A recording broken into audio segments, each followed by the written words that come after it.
இங்கு அகால மரணம் அடைந்த குழந்தைகளுக்கும் ஆசிரியர்களுக்கும் என் மனமார்ந்த இரங்கல்.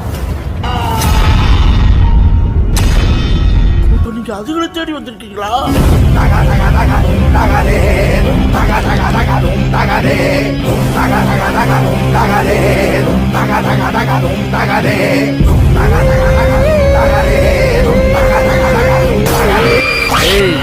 பகல்ல நீ தூங்குறியோ இல்லையோ எனக்கு தெரியாது. ராத்திரியில தூங்காம இங்கேயே உட்காந்துட்டு இருக்கணும்.